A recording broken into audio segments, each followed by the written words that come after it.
একটা প্রশ্ন করি, আপনি কি জানেন আপনার সন্তান প্রতিদিন প্রায় 6 থেকে 7 ঘন্টা মোবাইল, কম্পিউটার বা ইন্টারনেটের মাধ্যমে সময় কাটাচ্ছে এবং এই সময়ের মধ্যে শিক্ষামূলক কন্টেন্ট থাকে মাত্র 15%। বাকি সময় game, social media, YouTube shorts আর অনন্ত স্ক্রল। সন্তানের চোখের সামনে আলো আছে, কিন্তু স্বপ্নের আলো ধীরে ধীরে নিভে যাচ্ছে। প্রিয় দর্শক, আজ আমরা এমন এক গুরুত্বপূর্ণ বিষয়ে কথা বলবো যা সরাসরি আমাদের সন্তানের ভবিষ্যৎকে প্রভাবিত করছে। Screen time. একটা সময় ছিল শিশুরা মাঠে খেলতো, দৌড়ঝাঁপ করত, গল্পের বই পড়ত, আর আজ তাদের হাত থেকে টিভি, মোবাইল বা ট্যাবলেট সরানো যেন যুদ্ধ জয়ের সমান। আজকের ভিডিওতে আমরা জানব কেন ডিজিটাল ডিভাইস আমাদের সন্তানের সম্ভাবনাকে নিভিয়ে দিচ্ছে, এর মানসিক, শারীরিক ও সামাজিক প্রভাব এবং পিতামাতারা কিভাবে এর সমাধান খুঁজতে পারেন। তাহলে শুরু করি। স্ক্রিন টাইম ও বাস্তব চিত্র। বাংলাদেশে প্রায় 4,10,00,000 পরিবার আছে, আর এর মধ্যে 60% পরিবারের টিভি রয়েছে। মোবাইল ফোন ব্যবহারকারীর প্রায় অর্ধেকই স্মার্টফোন ব্যবহারকারী। শুধু ঢাকাতেই 5 থেকে 17 বছরের সন্তানদের মধ্যে 62% স্মার্টফোন ব্যবহার করছে। এখনকার শিশুরা টিভি, মোবাইল বা আইপ্যাড ছাড়া খেতেই চায় না। এমনকি 5 থেকে 6 বছরের শিশুদের কাছে মায়ের চেয়ে বেশি প্রিয় হয়ে উঠেছে স্মার্টফোন। এটা শুধু বিনোদন নয়, ধীরে ধীরে তাদের অপার সম্ভাবনা কেড়ে নিচ্ছে এই ডিজিটাল ডিভাইসগুলি। মানসিক বিকাশে এর প্রভাব। Social media, Facebook, Instagram, TikTok অতিরিক্ত ব্যবহারে তাদের মনোযোগ হারিয়ে যায়, অযথা তুলনা শুরু হয়, আর স্বপ্ন হারিয়ে যায় ভার্চুয়াল জগতে। 50 থেকে 60 বছরের গবেষণায় প্রমাণিত হয়েছে অতিরিক্ত ডিজিটাল ডিভাইস ব্যবহারে শিশুরা আচরণগত নানা সমস্যায় ভুগতে শুরু করে।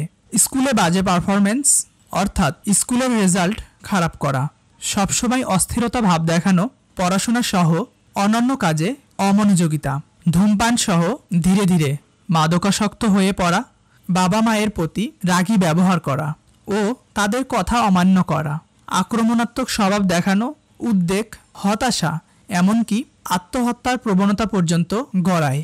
আরেকটি ভয়াবহ দিক হলো ছোটবেলায় নেতিবাচক মনোভাব একবার তৈরি হলে তা শুধরানো খুব কঠিন হয়ে পড়ে। যেভাবে অতিরিক্ত স্ক্রিন টাইম স্কুলের রেজাল্ট এর অবনতির কারণ হয়ে দাঁড়ায়। যে সন্তান প্রতিপালন করতে পিতামাতা এত পরিশ্রম করেন, তাদের ঘিরে স্বপ্নের জাল বুনে দিনরাত খাটেন, সেই সন্তানদের প্রতি তাদের অসচেতনতা আর অলসতার কারণেই ডিজিটাল ডিভাইস আসক্তি গড়ে ওঠে। এতে সন্তানরা কাঙ্ক্ষিত একাডেমিক রেজাল্ট করতে ব্যর্থ হয়। অতিরিক্ত মোবাইল, ট্যাব বা কম্পিউটারের ব্যবহারের কারণে সন্তান যে লেখাপড়ায় ভালো করতে পারে না, তা নিয়ে বিশ্বব্যাপী হাজার হাজার গবেষণা হয়েছে। অতিরিক্ত স্ক্রিন টাইমের কারণে শিশুদের মাঝে বাইরে খেলার প্রতি আগ্রহ কমে যায়, আজেবাজে খাবারের প্রতি তৈরি হয় এক ধরনের আসক্তি। এছাড়া অতিরিক্ত ডিজিটাল ডিভাইস ব্যবহারে শিশু কিশোরদের মাঝে নেতিবাচক মানসিকতা, আচরণ ও বাজে অভ্যাস গড়ে ওঠে। দৈনন্দিন রুটিনের খাওয়া, ঘুমের প্রতি অনীহা জেঁকে বসে। এ কারণে অনেক মেধাবী এবং প্রচণ্ড সম্ভাবনাময়ী হওয়ার পরেও তাদেরকে জীবন যুদ্ধে ঝরে পড়তে দেখা যায়। অতিরিক্ত স্ক্রিন টাইমে শারীরিক ও মানসিক নানা ক্ষতি হয়। চোখের সমস্যা। দীর্ঘ সময় মোবাইল বা কম্পিউটার ব্যবহারে চোখে ঝাপসা দেখা, শুষ্কতা, জ্বালা এবং মাথা ব্যথা পর্যন্ত হতে পারে। ক্লান্তি। সন্তানরা অল্প একটু পড়াশোনা বা অন্য কোনো কাজ করলে দ্রুত ক্লান্ত হয়ে পড়ে। মানসিক চাপ ও শারীরিক ঝুঁকি। অতিরিক্ত স্ট্রেস ও উদ্বেগের কারণে হৃদস্পন্দন বেড়ে যাওয়া, এমনকি উচ্চ রক্তচাপ পর্যন্ত হতে পারে। দেরি করে ঘুমানো আর সকালবেলা উঠতে না চাওয়াটা হয়ে গেছে নিত্যদিনের চিত্র। এই সমস্যাগুলো এখন প্রায় প্রতিটি কিশোর কিশোরীর মধ্যে দেখা যাচ্ছে, যা তাদের ভবিষ্যতের জন্য বড় ধরনের হুমকি হয়ে দাঁড়াতে পারে। করোনা পরবর্তী পরিস্থিতি। কোভিডের সময় অনলাইন স্কুল, ক্লাস আর ভিডিও কনফারেন্সের কারণে সন্তানের স্ক্রিন টাইম আকাশচুম্বী হয়ে যায়। বিশ্ব স্বাস্থ্য সংস্থা বলেছে, শিশুর দিনে 1.5 ঘন্টার বেশি স্ক্রিন টাইম নয়, কিশোর ও কিশোরীদের জন্য সর্বোচ্চ 2 ঘন্টা। কিন্তু বাস্তবে এখন 6 থেকে 14 ঘন্টা পর্যন্ত শিশু কিশোররা মোবাইল, ট্যাব, কম্পিউটার, পর্দায় সময় কাটাচ্ছে। গ্রাম হোক বা শহর, এখন সব জায়গায় স্মার্টফোন শিশু, কিশোর ও কিশোরীদের এক অবিচ্ছেদ্য অংশ হয়ে উঠেছে। প্রশ্ন হলো, আমরা কিভাবে আমাদের সন্তানদের রক্ষা করব? সময়ের সীমা নির্ধারণ করুন। নির্দিষ্ট সময়ের বেশি ডিজিটাল ডিভাইস ব্যবহার করতে দিবেন না। বিকল্প তৈরি করুন। বই পড়া, খেলাধুলা, পারিবারিক সময়, শখের কাজ ইত্যাদি। নিজেরা উদাহরণ তৈরি করুন। বাবা মা যদি সারাক্ষণ মোবাইল নিয়ে ব্যস্ত থাকেন, তাহলে সন্তান কেন মানবে? সুতরাং সন্তানের ভবিষ্যৎ চিন্তা করে সন্তানের সামনে অযথা মোবাইল ব্যবহার নিয়ন্ত্রণ করুন। সন্তানের সাথে কথা বলুন, তাদের অনুভূতি বুঝুন, প্রয়োজনের সময় পাশে থাকুন।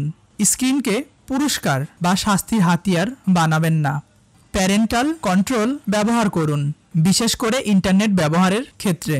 ডিজিটাল যুগে শুধু সন্তানদের নয়, আমাদের সবারই মোবাইল, কম্পিউটার বা ইন্টারনেট ব্যবহারের উপর নিয়ন্ত্রণ থাকা জরুরি।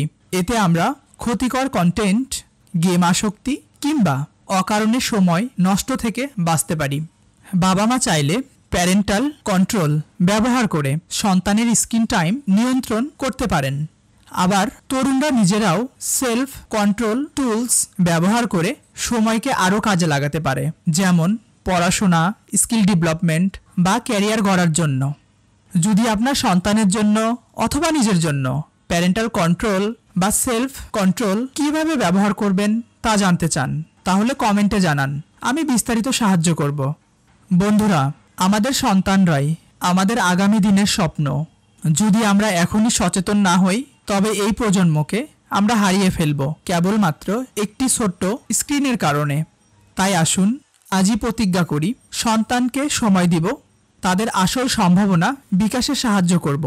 মোবাইল, ট্যাব বা কম্পিউটার নয়, ভালোবাসা, শিক্ষা আর সঠিক দিক নির্দেশনাই বড় করব।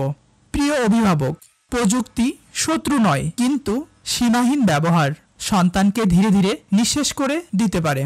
তাই আজ থেকেই ছোট ছোট পরিবর্তন শুরু করুন। আপনার সন্তানের জন্য একটি সুস্থ ও ভারসাম্যপূর্ণ জীবন নিশ্চিত করুন। কমেন্টে জানান আপনার সন্তানের স্ক্রিন টাইম কত ঘন্টা। পরের ভিডিওতে আমরা দেখব সন্তান প্রতিপালন বর্তমান সময়ে এত চ্যালেঞ্জিং কেন।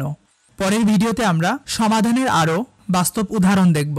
ভিডিওটি উপকারী মনে হলে লাইক দিন, চ্যানেলটি সাবস্ক্রাইব করুন আর শেয়ার করে অন্যদেরও জানাতে ভুলবেন না।